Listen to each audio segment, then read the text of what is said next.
So congratulations for making it so far. This is the last week of Excode. Just a heads up, there's also going to be photography.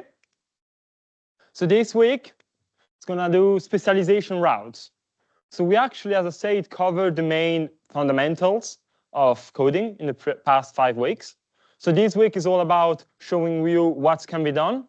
And also I'm going to spend approximately 5-10 minutes talking about the exam and the certificate. And I also collected 2 opportunities for you guys that are entirely free that you can then go to continue your coding journey. Also, I've reviewed the coding game competition and was impressed, like literally impressed, by the quality of the 25 submissions. There are some people that wrote 800 lines of code. And we're going to play, I think, the best ones today live with you, because I think it's a good way of kind of seeing it. And maybe also look at the code of the people submitted and try to understand what they've done right, what they've done wrong, how we could together improve it. So specialization route.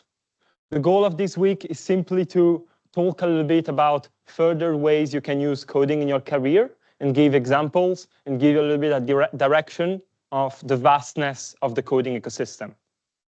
So we're going to spend first 2 words about progressing as a developer. So what's your next steps, either by transitioning to a developer career, but I know that mainly you are looking for adding coding to your general life and to your career. And then we're going to look at some examples that are also going to be in the workshop. So for instance, coding for the web, then object-oriented programming, coding for AI, and then, as I say, the further opportunities and the games. Progressing as a developer. This is the end of Excode, but I hope not the end of your coding journey. There's plenty of ways you can progress and continue coding. The #1 way, I think, is by taking on projects. So the next time you have something to do, an assignment to give, try using code. You're going to see it's actually first quite cool. When, for instance, you have to do, I don't know, an economics coursework, and you can do a full page of math, or you can write 3 lines of Python. Imagine how cool it is to submit the 3 lines of Python. Or just as a way of double checking, because Python is probably less going to be wrong in math calculation. So it's all about finding projects, become passionate, and then using Python in those projects. That's how you will then progress, I think, as a developer. I will probably send you a list of 20, 30, maybe more projects you can do if you want. So from games to app to Chrome extensions that are examples you can take if you want to, for instance, create a coding project. But then you can simply just take on and do coding in whatever module you have. I need to spend 2 words also on VS Code, Visual Studio Code, because we used Collab for this course. But actually, when you're going to do complex projects, usually developers do not use Collab. It's mainly for teaching or for specific applications. We usually use something called an IDE, Integrated Development Environment. The idea is it's a place where you code. Like, for instance, a Google Doc is an environment for writing text. WhatsApp for sending message. Visual Studio Code is a place where you go to write code. We're going to look at it because I've put the game competition in there so you can see it. But it has plenty of advantages. You can download it for free on the web, on your computer, or even mobile phone, a tablet. And the way it works is you have everything is done for coding. So you create some files, and you can code in those files. And then you can have multiple files together. Python files usually are .py. And so you create whatever name .py, and that's a Python file. You can run it. There's a button to run it, and then code it normally. But then you have plenty of advantages. I'll give you one which is quite good, and you probably struggled in it last week, indentation. We all ate it. In VS Code, I run a shortcut, and it does all the indentation automatically for me. How cool is that? And it does many, many more stuff. Usually, the way we work is we have VS Code locally on our computer. I have it on my computer here. And then we have something called version control, which is in the cloud. It's also free. Usually, we use GitHub. And these 2 are connected. So let's say I have several people working on the same project. This is important because this is how actually coding projects are done. So if I have several people working on a project, they're all going to have a folder on their computer with the actual code on a folder, which is probably open in an IDE, probably VS Code. Then They have something in the cloud when there's a folder in the cloud, and every single computer is interacting with that folder. The way you do it is you have usually a production and a testing branch. We can compare it as a tree version control. The concept is I have a main branch, which is the production one, and it's the one that then all the customers see. So if I have the Excode website, you can see your all users, you can only see one version of the Excode website. For instance, if you open your website now, you're not going to be able to see the exam or the feedback form. But on my computer, I have another version of Excode, on which I have all the exam and everything coded that I use to test. I can then have two different branches, one for testing and one the main one. And then when I'm good next week, when it's going to be released, I merge the two branches together, and it's going to go directly to production. So just to show you a little bit how we code. We have locally folders on our computer in IDE, such as VS Code. We then send them to the cloud with version control, which keeps all the version and separate the same application in separate branches. Some are used for production, some for testing, and some for other purposes. For instance, if I have an operating system like Windows, is so big, it will have several branches. One is the stable version everyone has. One maybe is open only to 100,000 people for like the core testing, and one is only 1,000 people, like the developers working on it. This way, I can segment the actual production and test it stage by stage. Additionally, I can keep version control. The idea is it keeps every update that I make. So if I mess up, I can automatically come back to the last stable update. If Windows pushes something on the production and everyone has a bug, they don't have to fix it. They can simply revert back to the previous version without the error. That's how actually we work as the developers, and how you can. It's quite easy to pick up. You can download, everything is free, GitHub is free, VS Code is free. Also, several hosting services to have your website up are free normally. Now, I'd like to talk about a first specialization route that you can take as developers, which is coding for the web. Usually, when you become a developer coding for the web, you have two parts. One is the front end, and one is the back end. So you can either have front-end developers, back-end developers, or full stack that do both developers. Front end, it's everything that you can see, and you can see on your page. So on the Excode, it's like all the buttons and everything. Usually, it's divided into three parts, three programming languages: HTML, CSS, and JavaScript. They're quite easy to pick up. HTML and CSS are not even programming languages because they're easier. So that's one direction. So if you want to create websites, you have to use those three to create front-end pages. So that's what everyone sees. That's how you design. The way you can think of it is HTML is the noun, CSS is the adjective, and JavaScript is the verb. That's how all the every single web page is done like this. So you have, for instance, a button that's HTML. Then I see it's green. That's CSS. And then I say, when you click on it, it opens a page. That's JavaScript. So one key thing you can become as a developer is becoming web developers and do front-end development. And that's also really useful because if you have an idea and you want to put it up there, I usually also do it for my own project. One way is you can pay £200 for a week's subscription. The other thing is the do-it-yourself way, where you can code your own website and spend probably only £5 for the hosting. As a student, it's also probably going to be free. This is important also because JavaScript is quite similar to Python, not really in the syntax, but in the concept. They are the same. You have lists, you have dictionaries, you have probably all the concepts we studied are also in JavaScript. So once you learn Python, which is probably the easiest to learn in these 5 weeks, you can go and specialize in whatever you want based on your need whenever you will need it. Usually, so that was for the front end. Usually, we also have a back end, which is everything we have on servers that communicates with the front end. And so we have database to store information, APIs. APIs are quite an important programming concept, which I'd like to introduce just because it's adding something to your tool set. The concept of API is the idea of you making code application communicate between themselves. And once you have API, you can have real-time information on your application about everything. It's quite easy to pick up. And most of them, the basic ones, are free as well or with a low fee. I'll give you an example. If I want to show the live weather on my app, I cannot update it manually every second. What I'm going to have is have an API that goes in and takes the weather live and put it on my application. It's like a website, but it's done for robots, not for humans.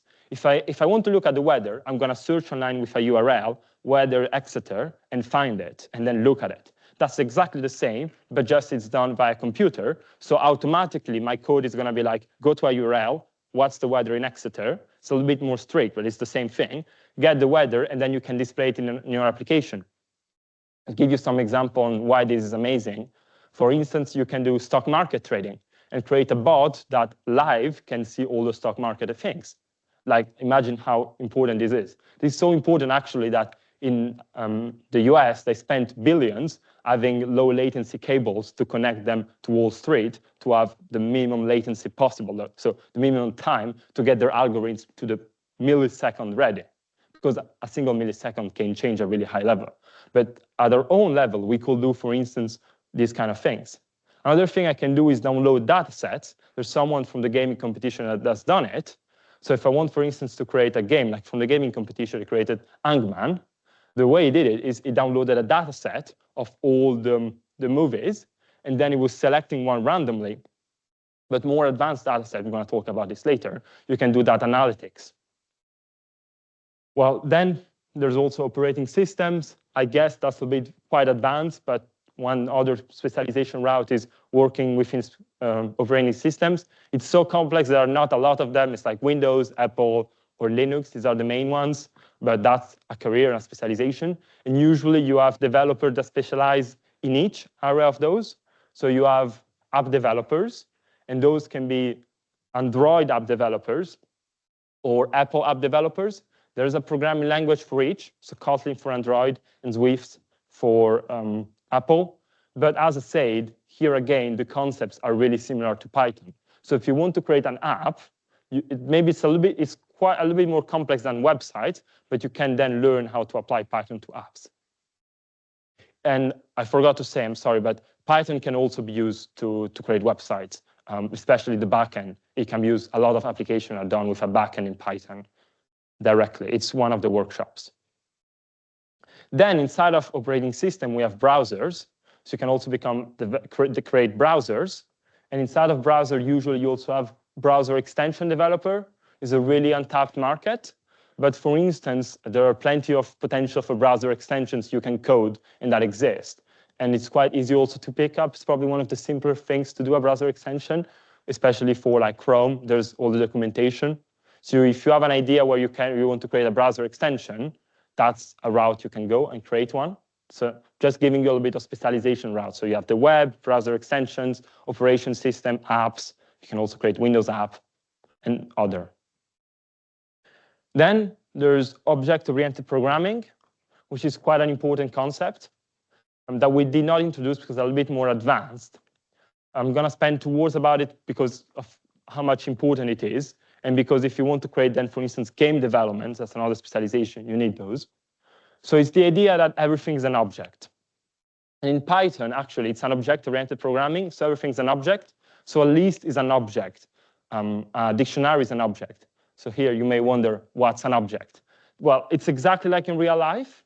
You have an object, can be a computer, a car. And so in coding, the idea of object-oriented programming, it's I create objects for stuff, and I give properties of those objects. And this is fundamental, for instance, in game development. If I want to create a game like Mario Kart, I'm going to have an object which is my car, an object which is my wall, and for instance, the car will have some properties like a speed. And then I can create several instances of those objects, which are the specific cars. I create the general car object, so all the cars have the same properties, like a speed, a neat box and stuff. And then I can create several different cars, like Mario car, Luigi car, and to each of those cars, I can give specific properties, like the model of the car or the exact speed. And then I can simulate how those interact, and that's object-oriented programming. That's basically of having objects and giving properties. So that's how Python actually works behind the hood. All the elements we studied are objects with properties. For instance, a list, it's an object, and the properties that a list has is append, so add an element, or remove an element. A string is an object, with the properties of capitalize and plenty more.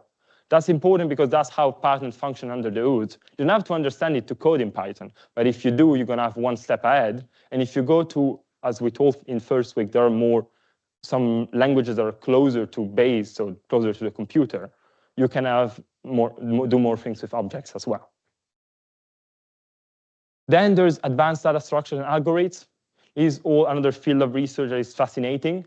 And we studied the main data structure like a dictionary, simply a value and a key. But there are some really complex ones. In week 2, I put a resource where I give example. But for instance, this is, I think, fascinating because you can do so much advanced math. Like Facebook, they store information as graph neural network. So all the information in Facebook is saved as graphs, and they model the relationship between persons. And that's how now, actually, after 50 likes, Facebook can know you more than your own family because they have an efficient data structure. And then you have plenty of algorithms to work with data structure. Like if I want to sort a list, we've done it. Or reverse a string, we've also done it. There are plenty of ways I can do that. And there's a field of research, that a specialization, which is about applying those algorithms. Another example, applying it to the dataset, an API example.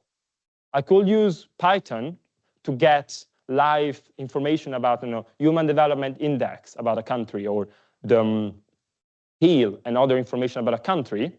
And then I could do data analytics to find correlation between those data.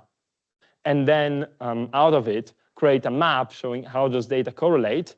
And then I can create an AI model that will predict how those interact, for instance, and predict the future of a country.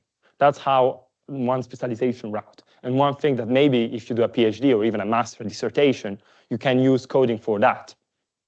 If you have to do, for instance, a survey in your dissertation, as I know many do, well, using coding can help you a lot because you can get all the data from your survey in an Excel, then download it, load it in Python. We're going to see it in the workshop.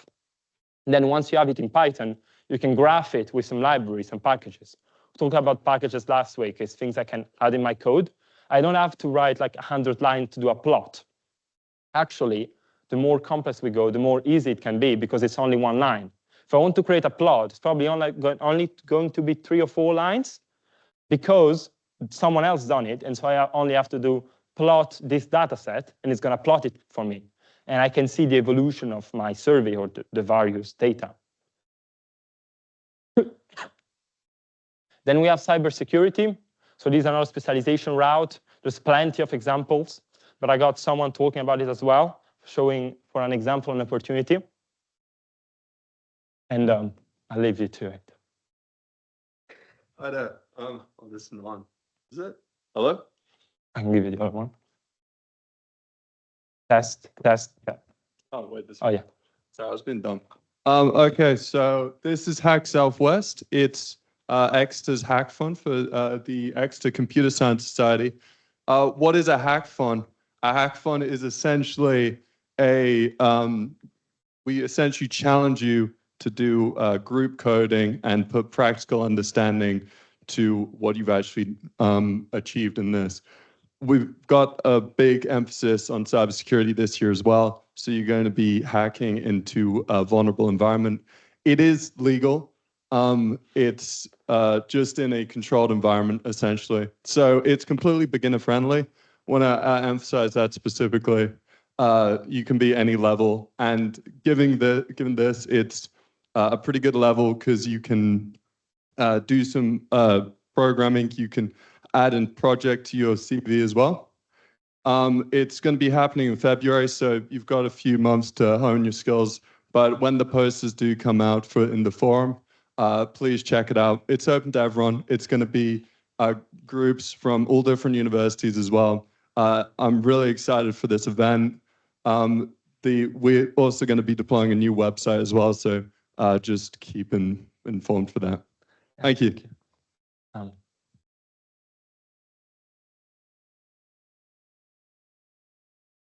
So yeah, try to collect some opportunities for you to then continue your journey, because the idea is then you learn to code, but then you have to apply it. An hackathon is an amazing way. It's probably one of the way I learned coding, So it's you actually then applying. You have, for instance, 1 day or 2 days in a group. So you'll be with people more experienced, and you can apply coding. There's plenty of acronyms. One is really good one. I've done it last year as a participant. And you're in a group, you have a challenge for a day, and you code it. And at the end, you get prizes. That's the idea. It's a really good way of learning to code. Also, if you're in a group of 5 people, they'll coach you, they will help you.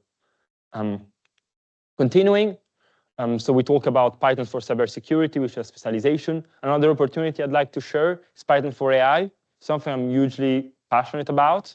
And something also we are going to do as Excode in term 2. Not directly myself and not directly Excode, but basically we partner with XAI, which are going to also do something in term 2. So I want to let them, the word, talk about it.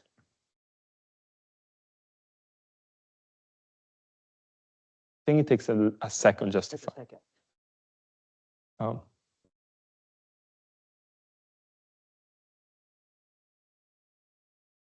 Yeah. Hello, everyone. So I'm Long. I'm one of the organizers of XAI. So technically, XAI is like another Python coding bootcamp, but we will focus on artificial intelligence and machine learning. And Yes. thank you. Down to go. And so it will be for a 4-week long bootcamp, start from mid-January to mid-February. And we got like some interactive lesson, engaging activities, and a showcase group project in the final week, and a quick look at our curriculum. So the first week will be introduction to artificial intelligence and machine learning. On the second week, you guys will learn about regression model. And for the week 3, it will be classification model. And on the week 4, the final week, you guys will be divided into group and, just like group project to solve a case study. And yeah, that's pretty much it. And here's the QR code. If you guys are interested, please scan the QR code, fill out a Google form, and please do it quick because we are limited the number of participation. And also, if you guys have any extra question, please come here after your workshop. Me and my team will stay here for a bit and answer your questions. Thank you.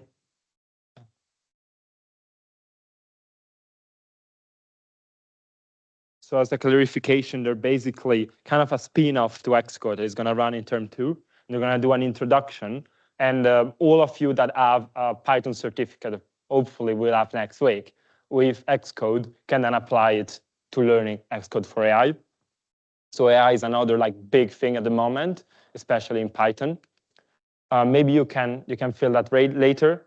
Now I'd like to talk about the game competition. Everyone's filling in, so give me a minute to open it. So I've selected probably, it was really, really hard, the competition. I had 25 submissions.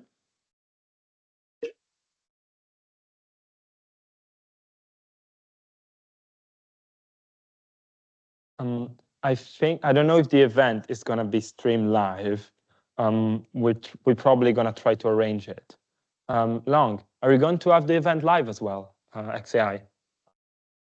You're going to have it on Teams as well, online? Okay, yeah. Maybe they're going to record it, I don't know.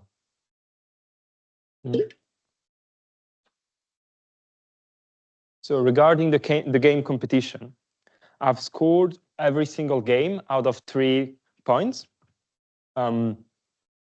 which are game experience, code quality, and complexity. And there were some that were really good. It was really hard for me to decide the winner.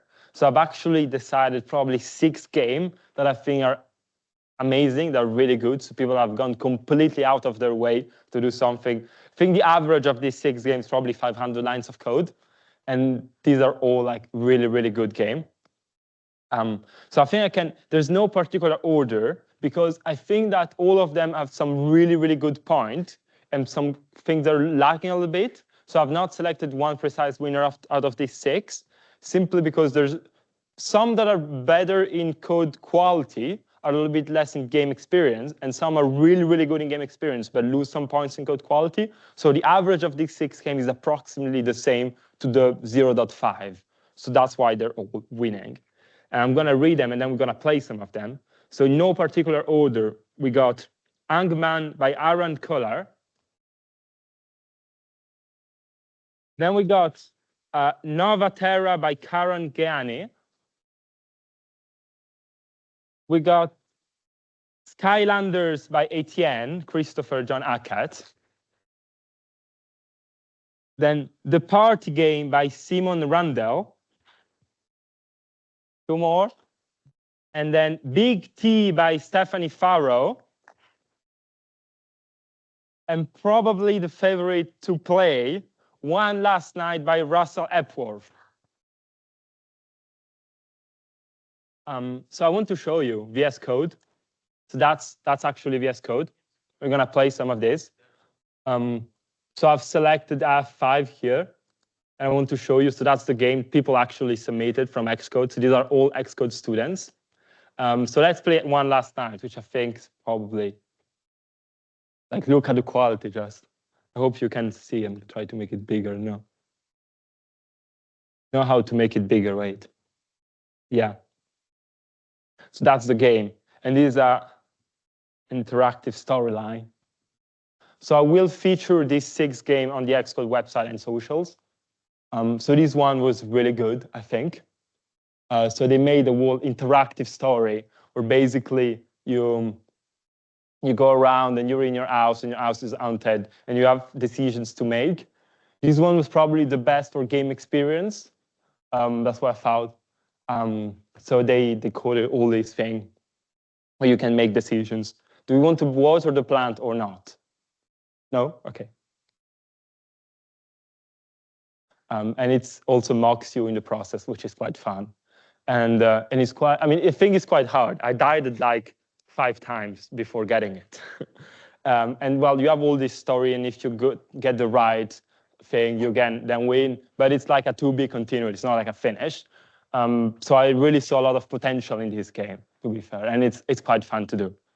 So for instance, we forgot to slide the chain across the front door. Do we want to go downstairs to check, yes or no? Okay, yeah, that was the wrong choice. Because I played it and then you lose. But basically, so that you have several options. So this game was really good. Then I've got another one which is really nice as well. Big T is really nice. So One Last Night's probably not the best implementation in terms of code because it's really like lines after line. While if you look at other winners, like this one is really good because you have much more modularity. Remember the concept we talked a lot, and it's also going to be the exam. So this one is another winner. What's this? So if you look at it, the code as well is, so that's the game. So basically you're a T-Rex and you can move across a map. So let's move south, for instance, and you can decide to attack lizards and attack like animals. And then things happen to you. You can move and then you grow and you can fight with other T-Rex. It was quite fun. But like, let's look at the code to give you an example. So like, let's look what they do. So first they import random, which is, as I said, a package. This is really good. Some people have put comments at the start, is quite good. Some people even have put like a license, I think this game at the end. They put I don't know which game. They put at the start, they put a name and a license, which is always really good with code. So they put like hashtag done by this author in this state, version, this version, and then you put like Creative Commons or free to use. It's quite good in coding. Another things I was looking for instance, here you can see it's modularity. So they create at the start, they create dictionaries. And that's how, for instance, they have all the foods for different parts. They have different enemies, they have a map, and they have description for any location. So it's quite good because it's done in blocks, and then you can move the game around. So the idea is here, if I want to add a new position, I just have to add a line here. Or for instance, in this game, that's why this game got penalized in coding quality, because everything is one line after the other. So if I want to add a new scenario to this game, it's going to be a nightmare, because I have to find the exact place. If I want to add a new location to this game, it's much easier because I can just add a new line. So these are examples, things I was looking for in the competition. Some other example, like this game is divided into chapters, and you have some games where they've made it more interactive as well. So you have to like actually answer riddles. I think this one is quite good as well. You have all as our story. You have to like recover something, and you can move across places. and every place you explore, you have to you have people talking with you and on a world story. And so you have all the things. So like here, you have to guess a name between 0 and 10. That's mini games inside of the game. Yeah. So that's all examples of games I received. And just to show you a little bit what I did right, what I did wrong. And also I wanted to show you VS Code. So that's VS Code. So that's a folder. I have several .py files in there. That's how we usually code. And usually the way I will do it is I will connect it with a Git. And then I can do like git add to add my code to it. And so put it in the cloud automatically. So that's how actually usually it works in professional coding. And then on VS Code, you can have plenty of extensions. So things to add like Python or in automatic indentation or AI.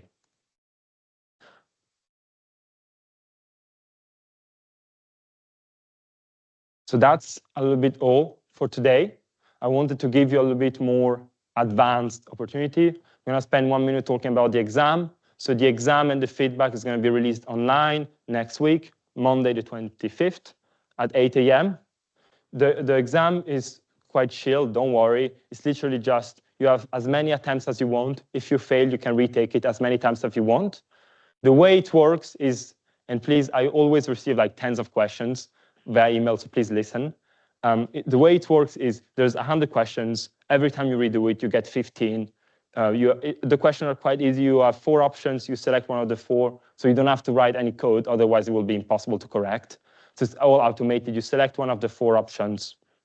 If you get more than 60%, you pass, and it's automatically passed. If you fail, you can do it again till you get 60%. I will not recommend using AI simply because you can do it as many times as you want. You may as well just try it. And the score you get, it's not on your certificate. So it's only if you get it, you get your certificate. So even if you get 60%, that no one's ever going to know. So try and do it seriously. I'd strongly recommend. Then you get feedback as well. So about the exam, it's probably 2 or 3 questions for each concept from the start to finish. I'm going to publish as well a video where I will go over the main concept, but you can just look at the week. So it's abstraction, decomposition, variables, data types, casting. So it's literally all the concepts one by one. I may also put a list of all the concepts one by one, but I'm going to do also a recap video. It should be quite fine. And the feedback also is going to be quite important. You're going to have around 15 questions to submit. You need to submit it to get your certificate, and you have to do it seriously. It's quite important, and also you'll get it back because first, we're going to use it to improve future events like XAI. And second, if Excode becomes better, we have a better reputation. If you have a better reputation, your certificate gains value. So that's why I'd strongly recommend putting care in the feedback and doing it seriously, because I'm going to actually read through it, every single one of yours, and then use it to improve also for next year. That's why Excode has been running for 10 years, actually, because every year we improve. And you can put that you hated doing it at 7. I get you guys. 7 is probably not the best time. Next year, I will look into it and try maybe to do it earlier. So that's a bit all. Thank you for being with me for the last 6 weeks. We're also going to do a winter gala dinner in 2 weeks. You can join if you want. If you join, you're all going to have a printed certificate with your name on it given. You don't have to, but it's going to be a nice celebration, a little bit to close Excode in 2 weeks, night out at the wind. It's in the resources, and also going to send an email about it. It's going to be a dinner at Mercure Rougemont here in Exeter in the 4th of December. And that's how you can check in. Thank you all for coming. And I cannot say I'll see you next week now, but I hope I'll see you coding. And if you have any questions,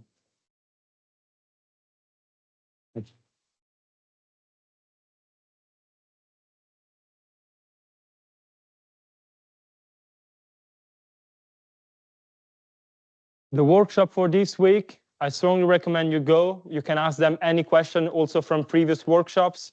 If you go now to the workshop rooms, there's also going to be photography, so you can have some nice photos of you working.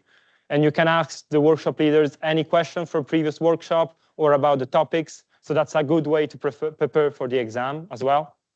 And if you want to do this week workshop, you can do it as well. It's a little bit more advanced. So this week workshop is about specialization routes. you can decide either do it or just do past workshops and try to get ready for the exam. You can do any as you want.